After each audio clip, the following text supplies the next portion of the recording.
How to make a cross sign using your right hand. Take right hand, then put all the fingers. Then put your hand in, put your middle finger in the forehead. Then in the heart, right shoulder and left shoulder. And that's, and place your few fingers and that is the amen. Remember,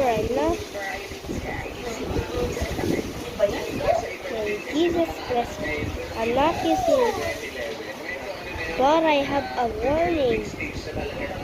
I'm not using God for fame, so don't mistaking this as a video using God for fame. But bless you. I mean, God, ano po.